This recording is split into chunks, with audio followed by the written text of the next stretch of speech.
axmed ibn xambal iyo thawri raggaas ayaa laga soo wariyey. marka usoo degtid imaam siraajuddiin albulqini kitaabkiisa fataawa albulqini,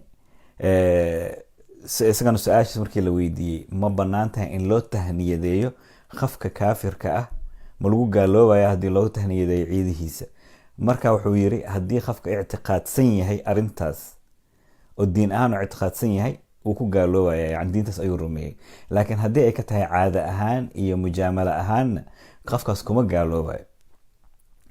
sidoo kale imaam xaafid adhahabi oo aimata salafiyada ardayda ibnu taymiya kamid ah, juska uga hadlaya tamasuk bisunan, wuxuu ku leeyahay ama in mushaabahat ahli dhimma fi lmilaad walkhamiis walnayruus, yani ciidaha ay sameynayaan dadkan aan muslimiinta ahayn, ciida miilaadka yani christmaska oo kale iyo nayruuska iyo wixii lamid ahaa. wain facalaha marka waidaa facalaha qofka hadduu sameeyo caadatan caada ahaan, yani caada ahaan inuu maaragtay ciidaas u sameeyo, walaciban ay ciyaar ahaan u sameeyo, wa irdaaan liciyaali ama caruurtiisa inuu raaligeliyo geeyo meesha waxaas lagu sameynayo ciidahaas oo kale, fa hada maxalu nadar, waa arin ka fiirsasho leh, arin la oran karo ma aho yiri waa gaalnimo ama waa dembi. inama alacmaalu binniyaat, sababta acmaasha waa wixii loo niyeystay. marka intaas aima markaa kasoo gudubtid oo culamada casrigeena ama maraakista islaamiga ama hay-adaha fadwooyinka u xil saaran casrigeena aad timaadid, waxaa arkaysaa markas iftaai lilazhar, jaamacat alazhar qeybta fadwada u xil saaran way banaysay in loogu tahniyadeeyo dadka aan muslimiinta ahayn ciidahoodii diiniga ah, mary christmas wixii lamid ahaa. sidoo kale daar aliftaa almasriya, daarta fadwada masr u xil saaran dowladda masr sidoo kale way banaysay. almajlis aleurobiy lilbuxuuth waliftaa, fadhiga yurub oo baaritaanka fadwada sameeya iyagana sidoo kale way baneeyeen. culimada waaweyn ee caamka ee laga yaqaano ee banaysay waxaa kamid ahaa ustaad maxamed rashiid rida oo caalim salafi ah, culamadii hore kamid ahaa, ilaah u naxariista, isagana wuxuu yiri way banaan tahay. sheekh yuusuf alqardaawi oo la yaqaano caalimka caamka ah. sidoo kale imaam cabdallah bin bayah caalimka mauritaniyaanka ah, caalimka weyn isagana. xabiib cali aljafri isagana wuxuu ku leeyahay waa mustaxab, waa wax la jecel yahay in loo tahniyadeeyo. sheekh xaatim alcawni culamaa sacuudiya kamid ah, isagana sidoo kale wuu baneeyey. doctor sharaf maxmuud alqudah min culamada waaweyn cilmi alxadiis urdun sidoo kale. mustafa zarqa sidoo kale wuu baneeyey. sheekh axmed ashirbaasi wuu baneeyey. doctor cabdilsataar fatxallah saciid wuu baneeyey. doctor maxamed saciid dasuuqi sidoo kale wuu baneeyey. sidoo kale sheekh maxamed saciid albuuti qadas allahu sirah, imaamkaas jaliilka ahaa weynaa mar dhow isagana shahiidka ahaa, isagana wuxuu ku leeyahay yustan sunnaba weeyaan in loo tahniyadeeyo. marka aimadaas iyo dadkaas igaga horeeyeen in ay banaan tahay in loo tahniyadeeyo kitaabiyiinta oo maaragtay ciidahooda loogu yiraahdo yani ciid wanaagsan ama merry christmas ama wixii lamid ah. acmaashan waa niyad. laakiin mushkiladeena anaga ummadeena Soomaaliya hadaan nahay, shacbigan waxay u bateen dad markooda horeba si ugula noolaayeen dugaagi iyo shicdiyihii iyo maciyihii dugaaga, haddana lagu xareystay container oo hal dulaal kaliya wax laga tuso. dulaalkaasna ka muuqata il gaduudan oo caraysan oo naceeb iyo caro xambaarsan. taa ayaa waxay keentay halkaas meel kaliya inay wax ka arkaan. xaggee ka timid fadwadan oranayso ma banaana in la yiraahdo dadkan ciidahooda ciid wanaagsan ama merry christmas ama wax la mid ah? salafkii hore lagama soo warinin, asxaabadii lagama soo warinin, nabiga lagama soo warinin, ilaahay quraankiisa kuma sheegin. waxay ku leeyihiin sababta nabiga ma uusan sheegin inay banaan tahay, taana xujo ma noqoto. عدم العلم لا يدل على العدم قاعدة ويان شيء هذين لا شيء دليل وما شيء إنه سنجري. نبي جو حشيء لها أما القرآن كشيء لها هذا حرامته إنه حرامته وحي إلهي القرآن كيس كآموسي نبي جنا كآموسي حرام معه تاسومد تنكل أو أذك أي سود ليشدان وشيخ الإسلام ابن تيمية أردقيس ابن القيم الجوزية. ومشكلة أنا ماشي أنا وقت ما ذا رنكاس مذهب كان سلفي أو وهابي إيش أي كسوقاتان مبدأ الديني أما فكر كذا. وشيخ الإسلام ابن تيمية أردقيس ابن القيم كذب إنه عبد الوهاب علماء كذب بيسها الله سداد. ابن تيمية كتاب كيس اقتضاء صراط المستقيم وحاران تيمية laakiin daliil ma haysto.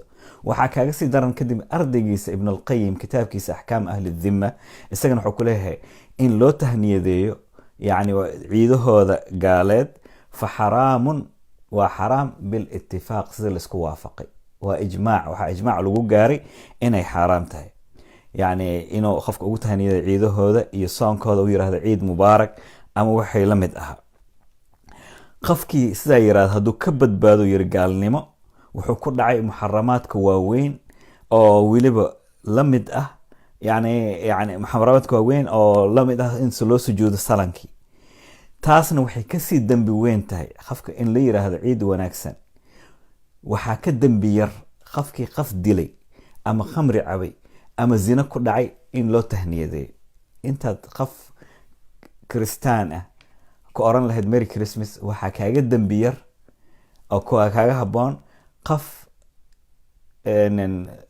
qof dilay inaad tirahdid yani mabruuk yani wax fiican aad samaysay dilaaga ayaaba ka dambi fudud taas waa ma aragtay yani waa hadalka ibn alqayim uu yirina ilaa ay hadda aniga su-aasha aan weydiinayo waxay tahay meel walbo culamada joogto oo sheekhan aytan sheekhu u yahay markuu leeyahay arrintan waa ijmaacaas xaguu ka keenay ijmaacaan jirin weeyaan isaga jeebkiisa ah culamadii ka horeysa xaguu kasoo wariyay yuu kasoo wariyay ibn alqayim inay ijmaac tahay bal culamadan hadda salafiyiinta mutashadidiinta ku ah ibn alqayim bal ha ii keenaan ibn alqayim daliishas meesha uu ka keenay ma helayaan waa ijmaac isaga jeebkiisa ka keensaday ilaaha u naxariista marka taa ayaa waxay keentay in hashaas in laga arko oo sheekh bin baazin uu yiraahdo waa xaraam sheekh ibn cuthaymin uu yiraahdo waa xaraam raggeena soomaalidana wahabiyiinta culamaas bay ku xiran yihiin culamaas maadaama ay yiraahdeen waa xaraam iyagana xaraamta meesha bay ka keeneen laakiin intaas kale dhan lama fiirinin kuwa aan soo sheegay dhan lama fiirinin hadaladooda wax daliil ah ay u hayaan haba yaraatee ma jirto taa marka aan ka gudbo arinta kale laygu weydiiyey waxay ahayd see ku tiri walaalahaaga waa muslimiinta keliya cidda aan muslimka ahayn walaalkaaga ma aha qafkaasna waxaan oran lahaa haddaad caaqil tahay ee degan tahay ee miisaaman tahay ku laawo suuratu shucaraa qur-aanka akhriso kadabat qowmu nuuxin almursaliin reer nuux waxay beeniyeen rusushoodii nabi nuuxna waa rasuul qoomkiina way beeniyeen waa gaalo soo ma aha id qaala lahum akhuuhum nuuxun walaalkooda nuux wuxuu ku yiri walaalkood sidee loo oran karaa hadduuba gaal yahay nabi nuux haddiiba gaalo ay yihiin gaaladan aan walaal la oran karin quraanka fiir marka tarbiyadiisi id kadabat caadun almursaliin id qaala lahum akhuuhum huudun alaa tattaquun كذبت ثمود المرسلين إذ قال لهم أخوهم صالح ألا تتقون كذبت قوم لوط المرسلين إذ قال لهم أخوهم لوط ألا تتقون walaalkood marka walaal qofka bini aadamka walaalatihiin aadam iyo ay ka timaadeen annaasu sawaasiya ka asnaan almusht oo nabiga yiri dadku way sameeyeen sida ilkaha shanlada oo kale وكلكم لآدم كل جين آدم ayaad ka timaadeen وآدم من تراب saadaraad marka dadka oo dhan waa walaalahayga aniga muslim mulhid masiixi nooc doon ha ahaado dadka oo dhan bini aadamka oo dhan waa walaalahayga haddii uu luqad u yahayna waaba kasii dhow yahayba qofka kale marka saadaraad way banaan tahay taas ay cadeysay inay banaan tahay ama arinta saddexaad oo maxaad ugu duceysay ducada qofka muslimka in loo duceeyo waxa ibaray nabigeena kaleey salaatu wassalaam waxaan ognahay nabigeena markuu warqad u diray Hiraql oo yani u bandhigay diinti oo yimid kii tanuuqiga ahaa dhanka Hiraql ka socday isagana masiixiga ahaa oo yiri warqadaadu way gaartay wuu kiib garaystay wuu cashaday nabigeena wuxuu yiri Allahumma thabbit mulka ilaahu boqortooyadiisa usug miyuu u duceeyay Hiraql oo kaafir ama uma uusan duceynin wuu u duceeyay nabigeena markii reer Taif ay soo tuuriyeen dhagax ku tuureen ay soo canaadeen ay soo dhibeen oo diintiisa rumeyn waayeen oo buurta hoos fariistay muxuu yiri Allahumma ighfir liqawmi fa innahum la ya'lamun qoomkii soo ceyriyay way diintiisana diideen ay yiraahdeen adiga hadaba ku ilaahay ku kacbada ma jeexjeexayna iyo wax la mid aha dhagxaan haddana wuxuu yiri ilaahu qoomkayga u dambi dhaaf sababtoo ah ma oga iyaga nabigan dagaalkii uxud markuu godka ku dhacay ee iligiisa jabay ee biraha dhanka dhabanada ay ka galeen muxuu yiri allahumma ighfir liqawmi, markay asxaabta yiraahdeen kuwan lacnade wuxuu yiri lacnada lama soo diray, naxariis ayaa lay soo diray. allahumma ighfir liqawmi fa innahum laa yaclamuun, ilaahu qowmkayga cafi sababtoo iyaga ma oga arrintan. marka haddii aan u duceeyey dadaan muslimiin ahayn in loo duceeyo dadka aan muslimiinta ahayn waxaa i baray khayru khalqillah nabigan maxamed calayhi salaatu wassalaam. sidoo kale waxaan ka bartay asxaabtiisii radia allahu canhum. imaam albukhaari wuxuu soo wariyey cabdullahi bni cabaas radia allahu canhu inuu yiri hadduu fircawn i yiraahdo baaraka allahu fiik, fircawn hadduu igu yiraahdo baaraka allahu fiik laqultu lahu wa fiik, hadduu fircawn u yirahdo ilaah ku barakeeyo anigana waxaan oran adigana sidoo kale ilaah ku barakeeyo. cabdullahi ibni mascuud nin majuusi ayaa soo agmaray wuxuu ku yiri assalaamu calaykum. ibnu mascuud wuxuu ugu jawaabay wacalaykum assalaam waraxmatullah, dushaada nabad iyo naxariistii ilahay dushaada ha ahaato, isagoo majuusi ah. markay ardaydiis ku yiraahdeen maxaasaa ugu ducaysa ninkan muslim ah waa majuusi, wuxuu yiri alaysa fii raxmat illaahi yaciish, miyuusan naxariistii ilahay ku dhex nooleyn. sidaa daraaddeed marka in loo duceeyo dadka aan muslimiinta ahayn way bannaan tahay, meeshaas ayaan kasoo qaatay.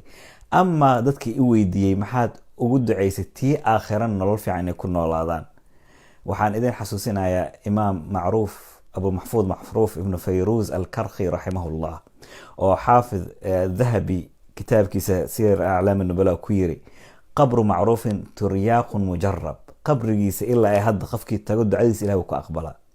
macruuf lagu yaqaanay mujaab dacwa inuu ahaa ayaa isagoo ardaydiisa la socdo mar weyga waxaa soo mareen dad doon saaran oo khamri cawaayo durbaano garaacanaya. ardaydii marka waxay ku yirahdeen sheekhu dadkan naga inkaar, gacmuhu sare u qaada, ilaah wuxuu yiri adduunyada aad ugu farxisay ka dhig aakhirana kuwa sidaan oo kale u faraxsan. marka ardayda ay weydiiyeen yiraahdeen inkaaran ku nirwaab u duceysay wax u jira, wuxuu yiri qofka haddaad ugu duceysid aakhira nolol fiican inuu ku noolaado macnaha waxaad ugu duceysay noloshan adduunyada inuu ilaahay ku hanuuniyo qofkii oo isagoo ilaahay raali ka ah khaatimadiisa ay noqoto ku geeriyoodo wuxuu ilaahay raali gelinaya. marka qofka markaad ugu duceysid aakhira inuu janno galo nolol fiican ku noolaado waxaad ugu duceysay khaatimo fiican oo ilaahay raali ka yahay inuu ku geeriyoodo ee ilaahay jannada ma aragta u geliyo. laakiin yaa ku fahmaya, laakiin masaarida ama carabsay yiraahdaan uma calaya idaa lam tafham albaqara, maxaa igaga jira hadday soco fahmi waaye. ducadeyda waxay ahayd. marka saa daraaddeed waxaan u malaynaa in dadkii su-aalaha weydiiyey jawaab ku filan inaan siiyey. mar labaad waxaan leeyahay walaalahayga masiixiyiinta soomaaliyeed meel walba dunida aada joogtaan waa walaalkiina kishki oo idin leh merry christmas, gaar ahaan kuwaan asxaabtana isnaqaano walaalkayga cumar xirsi, walaashayda qaaliga aamine maxamed iyo walaashayda hoob ee moxamed, sidoo kale hirad yare walaalkayga saaxiibkayga hirad yare, sidoo kale walaalkayga iyo walaashayda shiina gaabow iyo shaaniya gaabow, iyo inta aanan xasuusanin magacyadooda aan iloobay, iyo walaalkayga father joseph. kulligeena waxaan idin leeyahay farxad iyo nolol wanaagsan raaxa leh ku noolaada if iyo aakhiraba. waa walaalkiina oo idinkugu tahniyadeynayo oon idin leh haddana mar kale merry christmas. waxaan soo kale u mahad celinayaa walaalahayga commentiyada fiican qoray iyo walaalahayga commentiyada xun si akhlaaq leh ugu jawaabaya, gaar ahaan walaalkayga sharma arki maxamed ilaahay khayr ha siiyey commentiyad badan oo aflagaada ah si wanaagsan ayuu ugu jawaabaya dadkii. taa ayaana habboon. nacayb laguma daaweeyo, nacaybka waxaa lagu daaweeyaa jacayl. mar walbo nacaybka iyo jacaylka dagaalamaana kolleyba waxaa guuleysan doona, guusha u dambeyn doonta jacaylka. nacaybkana ma aha wax lagu dhasho. Nelson Mandela wuxuu yiri caruurta laguma dhala nacayb inay nacaan kalar ama qof ama wax, laakiin waa wax la baray. marka qofkii la baray nacaybkana waxaa la bari karaa jacaylka, sababtoo jacaylka ayaana ka awood badan nacaybka. jacaylka waa asal, nacaybkana waa wax gadaal ka yimid. sidaa daraaddeed marka waxaa habboon wadadii jacaylka inaan qaadano, wadada nacaybkana aan ka tagno, annagoo walaalo ah oo isjecel inaan ifkaanu ku wada noolaano, annagoo walaalo isjecel inaan isku naseexayno, iswaanino, oon wada tashano, isku talino. laakiinse caro iyo nacayb wax laguma qiinayo. carada iyo nacaybka iyo xumaanta waa dadka waxaan didiyey ee diinta islaamka ka saaray ku kalifi diin kale inay qaataan. isla nacaybkii unbaa haddana kasii didinaya diinta islaamka. nacaybka marnaba nacayb laguma daaweeyo. marka waxaan idin leeyahay walaalahayga ilaah idin wada barakeeyo meel walba aad joogtaan waa salaamatihiin baaraka allahu fiikum wassalaamu calaykum waraxmat ullah